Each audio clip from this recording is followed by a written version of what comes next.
All right, everybody. Today I'm doing some HVAC work.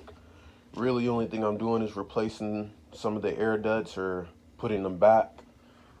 Up here, when I did that washer and dryer room, that was a previous video that you guys saw on the channel. I took out one of the air ducts that went right here for the restroom, and I never put it back because I had to go off to college and finish up this last year.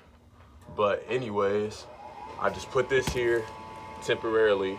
It's just a piece of insulating foam, and I got some tape around it because behind there is a round hole. And what I'm gonna do is I'm gonna put this up. That's gonna go in that hole. I'm gonna screw it with self-tapping screws and then tape up the seam so no air leaks out. And then we're gonna put everything together. Today, I'm not gonna be doing any screwing for these ducts. I'm just gonna be using this tape. You're supposed to screw it, which I will, but I misplaced my box of self-tapping screws. So I figured today, while it's cold outside, I don't really have much to do. I'll measure everything and I'll tape everything and make sure it fits correctly. And then when I find my screws or go buy some new ones, I'll screw everything together and then I'll hook it up between the joist and nail it into the floor to go to the second level, and then I'll screw it into that main duct that I showed you guys earlier and seal it up with the tape. So this is one of my elbows. I'm gonna go with this Sharpie and I'm gonna just draw a line down the back of it because this is adjustable and I don't want it to go out of its 90 degrees. So if it does, I'll have a mark that shows where it needs to be. Yeah, you can. I got marks just so if it moves, I know where it goes, but I'm not trying to figure out why it doesn't fit. Just make sure when you do this, you got gloves on, because this metal will cut you. So that's gonna be like that. I'm gonna tape it, and then like I said, I'm gonna put my screws in it. This one is a new one. It snaps into place. You just wanna bend it in a little bit, and it'll snap into place.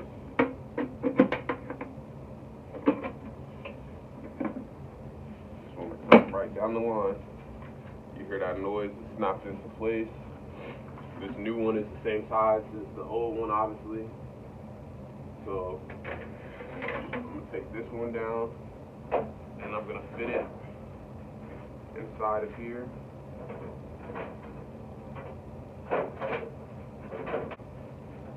Boom.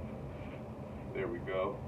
That went in about 2 inches, so I know when I put my screw in, I'll put it in about 1 inch so I know it hits both pieces of metal and I won't have an issue.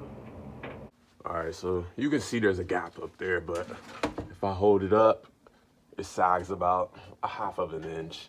It doesn't have to be perfect. Like I said, when I take out that floor right there and cut that out, that 1/2 inch will probably go away. Alright, so today is the day that I drill out the hole for this air duct. I kind of just got it sitting here like the last video. So I'm gonna go ahead and drill the hole. I already have a mark made. This is my corner right here. And I'm gonna drill into it with a 3/4 inch bit, and then I'll show you what we're doing from there.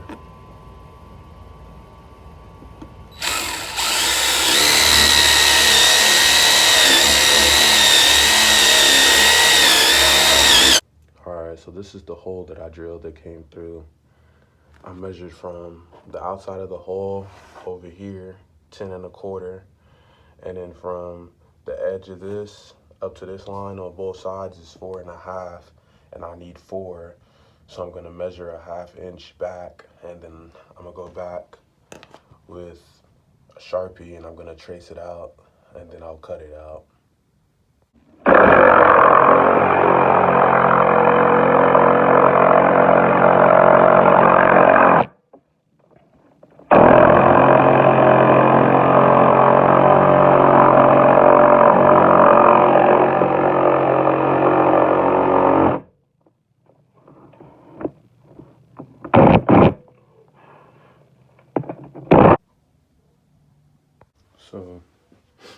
So I've pulled the air duct through. I haven't connected it downstairs. It's a nice snug fit, except for in the corners, but I kind of knew that would happen, but it's not gonna matter because the top of it's gonna get covered anyway.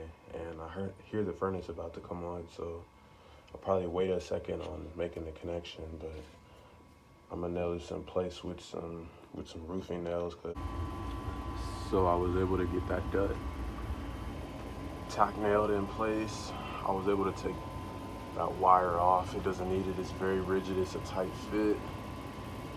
It was a tight fit around this plumbing pipe, but I got it taped up nice. I got it screwed underneath, and now we go upstairs to see how much air is coming through.